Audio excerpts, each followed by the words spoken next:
ಕೇಂದ್ರ ಜಲಶಕ್ತಿ ಮತ್ತು ರೈಲ್ವೆ ಖಾತೆ ರಾಜ್ಯ ಸಚಿವ ವಿ ಸೋಮಣ್ಣ ಚಿತ್ರದುರ್ಗ ಜಿಲ್ಲಾಧಿಕಾರಿಗಳ ಕಚೇರಿಯಲ್ಲಿಂದು ರೈಲ್ವೆ ಇಲಾಖೆಯ ಪ್ರಗತಿ ಪರಿಶೀಲನೆ ನಡೆಸಿದರು. ಈ ವೇಳೆ ಸಂಸದ ಗೋವಿಂದ ಕಾರಜೋಳ, ಶಾಸಕ ಎಂ ಚಂದ್ರಪ್ಪ, ಟಿ ರಘುಮೂರ್ತಿ ಸೇರಿದಂತೆ ಹಿರಿಯ ಅಧಿಕಾರಿಗಳು ಭಾಗವಹಿಸಿದ್ದರು.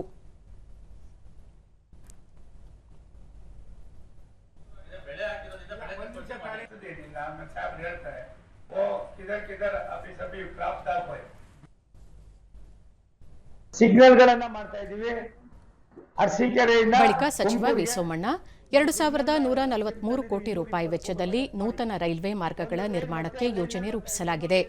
ಈ ಮೊದಲು ರಾಜ್ಯ ಮತ್ತು ಕೇಂದ್ರ ಸರ್ಕಾರಗಳ 50-50 ಪಾಲುದಾರಿಕೆಯಲ್ಲಿ ಯೋಜನೆ ಜಾರಿಗೊಳಿಸಲಾಗುತ್ತಿತ್ತು. ಈ ವ್ಯವಸ್ಥೆಯನ್ನು ಬದಲಾವಣೆ ಮಾಡಲಾಗಿದ್ದು, ರಾಜ್ಯ ಸರ್ಕಾರಗಳು ಭೂಸ್ವಾಧೀನ ವೆಚ್ಚ ಭರಿಸಿದರೆ ಯೋಜನೆಯ ವೆಚ್ಚವನ್ನು ಸಂಪೂರ್ಣವಾಗಿ ರೈಲ್ವೆ ಸಚಿವಾಲಯದಿಂದಲೇ ನೀಡಲಾಗುವುದು ಎಂದರು. ತುಮಕೂರು, ಚಿತ್ರದುರ್ಗ, ದಾವಣಗೆರೆ ಮತ್ತು ರಾಯದುರ್ಗ, ಪಾವಗಡ ನೂತನ ನೇರ ರೈಲ್ವೆ ಮಾರ್ಗಗಳಿಗೆ 2470 ಎಕರೆ ಭೂಮಿಯ ಅವಶ್ಯಕತೆ ಇದ್ದು 280 ಎಕರೆ ಭೂಸ್ವಾಧೀನವಾಗಬೇಕಾಗಿದೆ.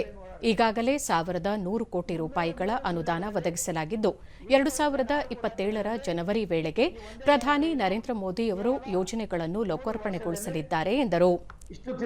ರೈಲ್ವೆ ಇಲಾಖೆಯಲ್ಲಿ ಕ್ರಾಂತಿಕಾರಕ ಬದಲಾವಣೆಗಳಾಗುತ್ತಿದ್ದು, ಅಪಘಾತಗಳನ್ನು ತಡೆಯಲು ಪ್ರತಿ ರೈಲಿನಲ್ಲೂ ಕವಚ್ ರಕ್ಷಣಾ ವ್ಯವಸ್ಥೆಯನ್ನು ಅಳವಡಿಸಲಾಗುತ್ತಿದೆ.